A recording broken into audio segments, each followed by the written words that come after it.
ndenge boyebi toye lisusu na ndeko na biso toye lisusu na mama na biso ndeko na biso ya mwasi ya na biso leki na biso na kombo ya Peniel Samba mbutu nungu esi ebimi ka ndenge boyebi bandeko na nga somo Peniel azala kaka soki ayoki ka pasteur Mike Kalamba ya lobi ye pe na kote na ye alobi nga pe na kovanda te ya turoyo kande tolobaka Peniel frappe encore donc aye lisusu moto aye lisusu na matata aye lisusu na mbutu bandeko na nga pas possible nga na boy na nga kolobebele na boy peza kolobebele na kotike la bino moko boyoka nini Peniel alingi aye bisabiso concernant pasteur Mike Kalamba libaloyo ekozonga teto libaloyo kozala nde nini parce que na kote ya Peniel na oyeba te na loba nini na bakisa nini kote mosusu bato ba otuna mama Etoiline otieli biso Serge Joel Ntumba aye kosala nini bandeko na ngai ezaka somo biso nyonso tolingaka kisongi me na ndenge moko ya bien penza makasi Mama 2024 Gavker to yelibino solution pour naba problème ya trompe, fibrome, myome, kyste, règle abondante Gavker to zalina solution yo oyo okota ménopause atana 65 ans na Gavker oko simba mwana ebongo oyo etali fertilité masculine ba papa to bosani binoté faiblesse sexuelle éjaculation précoce insuffisance des spermes topé agrandissement de pénis posa ya mwasi ekima Kimobali etelemaka bien te awa yoka yango etelemi ebongo oyo etali loposo vergeture babengi nduta bouton tache acné Gavker ba produit ya solo teint uniforme na 5 jours ya pamba oteli telendenge bimi kitoko na feti tozali na gamme complet ya kopakola ya injection ya comprimé na ya suppositoire ozali na problème ya hémorroïde interne topé externe papa mama kaka na 2 jours ya pamba omoni changement total pour la maladie ya tension diabète AVC topé obésité lobiko ezali perte de poids sans okota salle de sport kisi ya injection pe comprimé na Gavker bikalibela olingi okima suki pe mandefu ya pembe benga biso na lombango po awa tozali na solution moko durable ba produit na biso nyonso ezali 100% naturel pe esalemi na ba plante na ba industrie ya Angleterre pe Allemagne benga biso na numéro oyo plus 44 74 05 65 35 48 Gavker solution ya santé na yo.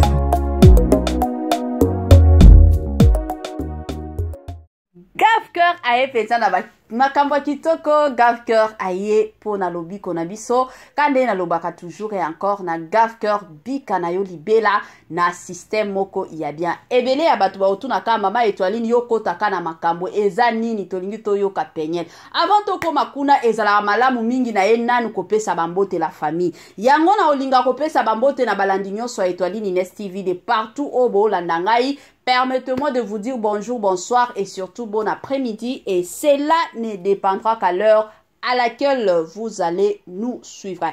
Bienvenue la chaîne Abisso, bienvenue na ba onyo so balanda Abisso depuis kala, ba komi kolanda Abisso sika, neko pe sabino ka nenge zalaka. Bienvenue la chaîne Abisso eza chaîne moko ya ba toli, chaîne ya ba conseil, chaîne ya ba na ya ba analyse, chaîne moko ya ba information pas possible. Chaîne Abisso ezalaka surtout chaîne ya bana nzambe na système moko ya bien. Lelo toye na Peniel alobi ye penza azokoma na ye livre.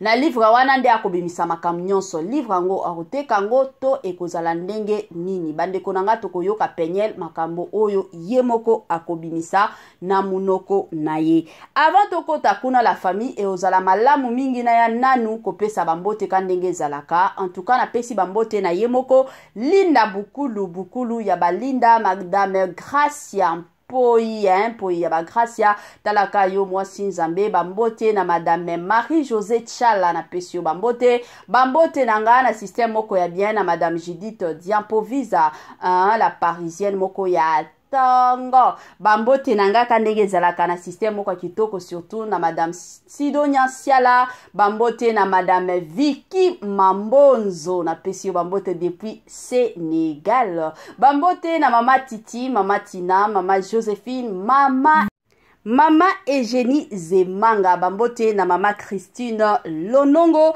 Pourquoi pas tonton héritier yola na système moko ya bien. Bande konanga tango bolandaka biso bobo sana pete kosalela biso ba partage biso tolela ba partage tolingaka penza ba partage na niveau moko pas possible. Donc de partout ozolandaka étoile tango olandaka biso bongo salela biso ba partage tela biso ba commentaire ya bien. To boy na biso ba commentaire à ma finga to finga penyel te s'il vous plaît. To yo kaye moya ko finga ezate na ebike ebele ya batu ba komi na suka na penyel. Soki ba yoki ka kombo penyel batu ebele posa na bango ezaka ba finga ba sala ye mabe me to yo kaye nanu to ya ko finga yete toza bana nzambe na système moko ya bien. Kane na betaka masolo la famille tango olandaka étoile Nines TV zala penza ya kovanda ngana boya kananga mto olanda nga oza ya kotelema na lingaka bongo te na linga mingi ozolanda nga oza ya kovanda à tête reposée makanisi bisika moko ekosala malamu mingi. Voilà lelo toyeli bino Penyel Samba lelo aye na makambo ebele la famille Penyel Samba lobi azokoma livre Penyel Samba lobi makambo na ye nyonso ekozalaka na livre na ye nyonso akotia yango na poasa kaka na livre na ye la famille eza penza somo siko na livre yango alingi aloba nini ebele ya bato ba olinga bayoka kandenge ezalaka na otiela bino penza la famille toyoka biso nyonso oyo Penyel Samba alingi ayebisa biso oyo Penyel Samba alingi aloba na mokili mobimba biso to boy na biso teke no yango mataki yango ekitaki na boy na otiela bino penza Penyel ngie moko aloba la famille makambo pasteur Mike Kalamba yoyo ebele ya batu bazangi kimia ebele ya batu bazoyeba lisusu te basala nini bakende wapi bazonga ndenge nini ekomi kopesa ka pasi pe mawa libalo oyo mosusu na mituna kanzambe soki bayebaki ke eozala ya boye balingaki babala na bango te mais kandenge toyebaka na biso futur te toyebaka na biso te tomona kaka makambu yango wana ekweli biso ezalaka nango ka bongo yango wana bandiko na ngai ezaka pasi na via pasteur Mike Kalamba kutu kimia eza lisusu te kote pe ya Penyel kimia eza lisusu te toyeba te tokota wapi tokende wapi tosala nini ya kosala ezozanga biso na système moko ya bien toyoka Penyel la famille congolais congolaises partout ozali kotala biso toyeli yo offre oyo ezali na kati ya maluku vente ya ba terrain ya 20 mètres sur 15 awa na kati ya commune ya maluku ba terrain oyo ezali kitoko ezali na emplacement ya bien ezali plat ezali ba terrain oyo ezali na problème ata moko te ndeko na biso ozali kotala biso contactez biso na numéro oyo ezali affiché na ba bande d'écran na bino contactez biso pour na ba précision ba terrain oyo ezali kotekama na $350 ya pamba na $350 ya pamba ozwi terrain na yo ya 20 mètres sur 15 et puis il y a aussi possibilité ya kosomba terrain à crédit soki ozosomba à partir il y a 5 terrains. Donc à partir il y a 5 terrains mata, vous avez la possibilité il y a kofuta ndambu. Voilà opportunité yango na porte yanda kunayo. Contactez ba numéro na biso o izali affiché pour na beaucoup plus de détails. J'ai commencé à écrire, ça fait très longtemps. J'aime la lecture. Comme je disais tout à l'heure, parler n'est pas facile pour moi, même dans mes relations actuelles. C'est pour ça aussi que j'aime les réseaux sociaux, parce que je peux communiquer à un grand nombre de personnes sans pour pour autant ouvrir ma bouche et pas écrire. J'écrivais des petits livres de poésie quand j'étais plus petite, mes petites histoires et tout. Mais écrire une histoire de ma vie, c'est quelque chose que les gens me disaient, même avant même que je puisse parler de tout ce qui s'est passé avec moi. Même mes amis qui étaient à l'école secondaire avec moi me disaient toujours que ce serait intéressant si j'écrivais un livre plutôt, excusez-moi, si j'écrivais un livre basé sur mes expériences. Parce qu'ils disent que j'ai une façon de raconter des histoires qui est comique et qui est très électrique. Donc, c'est very colorful. Alors, ma propre vie, j'ai voulu écrire un livre. J'ai commencé à vraiment écrire ces livres en 2020. Et j'ai commencé à écrire ces livres juste par mesure thérapeutique pour moi-même d'abord. C'était même pas un livre que je me disais, ouais, je suis en train d'écrire ça pour sortir ça, pour faire de l'argent et tout. Non. C'était juste, parfois ce que je ressens et tout ce que je vis, je ne externaliser ça. Je dois sortir ça de moi et rendre ça réel. Oh, bah, ça, moi, volume la famille. C'est quand j'arrive à bien digérer et bien comprendre ce qui m'est arrivé. Alors, le livre, j'avais commencé ça comme une sorte de thérapie pour ma propre personne.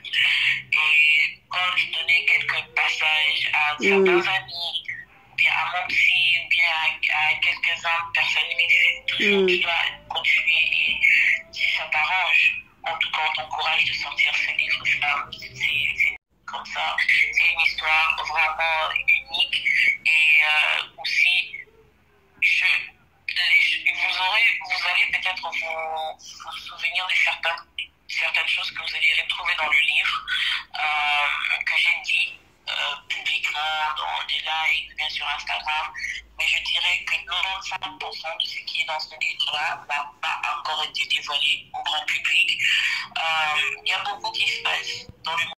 Il y a beaucoup qui se passe dans les milieux des Congolais immigrants aux États-Unis, parce que je ne veux pas que les gens pensent que je serai juste là en train de parler du set gospel congolais. Non, je veux parler de ce que c'est grandir comme Congo, américano-congolaise et tout, et comment ça affecte l'immigration, les relations avec les parents, les relations avec les cousins, cousines, frères et sœurs, les relations amoureuses, et tout, comment tout ça affecte la croissance d'une jeune femme congolaise, grandie aux États-Unis, mais vécue aussi au Congo, grandie normale, mariée à une vedette. Donc je pense que j'ai beaucoup d'expériences et c'est pas pour donner des conseils aux gens, vraiment pas. Mais comme je dis, j'ai écrit ces livres juste comme une sorte de thérapie pour moi-même et l'histoire elle est bonne. Alors, je trouve bon aussi de le partager avec les autres et j'espère que ce sera juste un livre qui va encourager les gens ou bien nous donner peut-être même une autre perspective de moi. Ouais, voilà, donc d'autres personnes, entre autres mon ex-mari à l'époque. Mais tu vois aussi des petits projets par-ci par-là. Il va quitter quelqu'un pensait à toi, quelqu'un t'a fait cette faveur-là, c'est pour ça que tu as eu l'opportunité, que tu as eu rien à voir avec tes propres capacités, rien à voir. Donc, c'est par chance que tu es là, c'est par chance que tu connais cette personne, c'est par chance que tu as cette chance. C'est une grâce. Et moi j'étais dans des positions de besoin. Ça a toujours été des gens de ma communauté qui s'y sont levés et qui m'ont tendu la main. Alors je me dis qu'à mon tour, même avec mes faibles commencements, à mes moindres niveaux, si je peux tendre la main d'une manière comme d'une autre pour aider un frère ou une soeur congolaise, je pense que c'est la moindre des choses, c'est mon devoir et ça devrait être le devoir de tout le Congolais. Donc c'est un peu ça. Le seul endroit où j'ai eu à faire une action avec la diaspora congolaise, c'est à Goma. C'était juste une seule fois.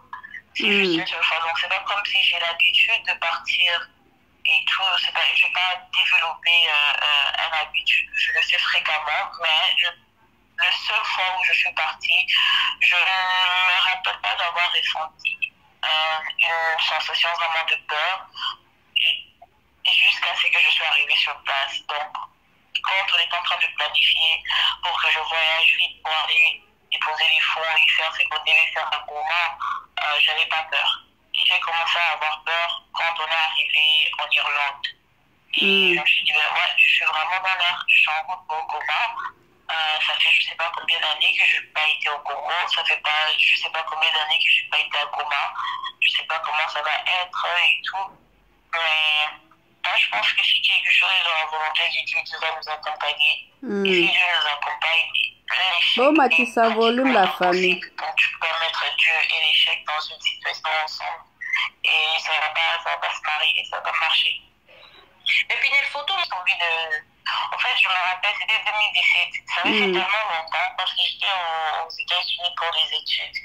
Donc, j'étais aux États-Unis de janvier de l'année prochaine, de 2018. J'étais aux États-Unis. Alors, il y avait tellement de rumeurs, il y avait des problèmes dans le mariage et tout. C'est pour ça que j'étais aux États-Unis. Alors, c'est vrai que quand il faut là, pour manigancer, puis on était en Afrique. Mais je n'étais pas en Afrique, j'étais à Dallas. Ok. Et ouais. Mais j'avais rien dit, j'avais pas dit, j'avais ni dit que c'était l'Afrique, ni les États-Unis. Je crois que dans la légende, j'avais juste écrit l'Afrique, c'est le berceau de l'humanité. Voilà la famille. Je suis sûre qu'elle est belé à Batou. Touti Kolanda Peñel Samba, l'ex-femme de notre pasteur Mike Kalambai. Mikolo tokomi ka pasteur Mike Kalambai na pasteur Mike Kalambai mata kita o Peñel asala ki boye o Peñel. Finalement lelo Peñel aye koloba ba projet to ba plan na ye, hein, parce que to yebike dans la vie chacun a ses projets, chacun a ses plans, surtout pour le futur, hein. Donc tout le monde a planifié, non moi je vais faire ça, moi je compte faire ça, moi je planifie faire ça. Donc ils allaient bongo du côté aussi à Peñel. Elle aussi a des plans, hein. Alobi a okoma déjà livre en gros abando komango c'était depuis 2020. Oyo abando koma livre. Na livre na ye wana makamionso ekozala. Nyonso tu oyo nyonso aloba sur les réseaux sociaux na oyo nanu aloba te. Yango mutu neza kaka ba livre ngo aote kango to aote kango te. Ba livre ngo tango okoma bongo bien que elle va parler de sa vie. Est-ce que ekozala mingi basé sur le pasteur Mike Kalambai to ekozala kaka basé sur la vie de notre charmante Peñel Samba. Bande konanga situation oyo kande na lubaka eza situation boko ezalaka facilité. Mosusu soki to mitie na place ya pasteur Mike Kalambai, mosusu soki to mitie na place ya Peñel. Bande konanga situation eza nango ka dur de tous les deux côtés. Parce que eza neti batan na yo nyonso eke na mai. Batan penza o nyonso bande ko investir penza na libala. Tu te dis que non futur nanga yango oyo na sala boy kutu ba comportement mosusu peut-être o tozalaka nango ya kibomwana o meka o changer mais kanenge boyebi kanenge to monaki libala ngo pe eyaki ko simba te. Et ça la kapasi dans tous les deux côtés. Batu mosusu ba finga ka pasteur Mike Kalambai, batu mosusu ba finga ka Peñel. Mais soki to vandi penza na situation oyo bango nyonso mibale bande konanga et ça la ka pasi pe mawa. Et ça la ka pasi pe mawa parce que ata soki lelo kande to yebi que non le pasteur Mike Kalambai va se marier. Azolo ba déjà que il a quelqu'un dans sa vie. Donc ya olobaka que non aza déjà na mwasi. Tango obala bongo, hein? Kobanga eza ebele na motema aomitu na mwasi yango akozala neti aosambwisanga lisusu neti eozala kutu na makambo mosusu akobando boya oyebisa mwasi. Pourquoi? Parce que peut-être soki na yebisie un jour akoya kobaluka neti Peñel na ya kosambwa lisusu côté ya Peñel pe aomitu na bamituna ndenge naza boye je suis déjà une femme mère. Est-ce que nakozwa mobali akobala ngai? Congolais, Congolaises, partout aux alikota la biso, toyeli yo offre oyo ezali na kati ya maluku, vente ya ba terrain ya 20 mètres sur 15. awa na kati ya commune ya Maluku ba terrain oyo ezali kitoko, ezali na emplacement ya bien, ezali plat, ezali ba terrain oyo ezali na problème ata moko te. Ndeko na biso ozali kotala biso, contactez biso na numéro oyo ezali affiché na ba bande d'écran na bino. Contactez biso pour na ba précision. Ba terrain oyo ezali kotekama na $350 ya pamba. Na $350 ya pamba ozui terrain na yo ya 20 mètres sur 15. Et puis il y a aussi possibilité ya kosomba terrain à crédit soki ozo somba à partir il y a 5 terrains. Donc à partir il y a 5 terrains mata, vous avez la possibilité il y a kofuta ndambu. Voilà opportunité yango na porte yanda kunayo. Contactez ba numéro na biso o ezali affiché pour na beaucoup plus de détails.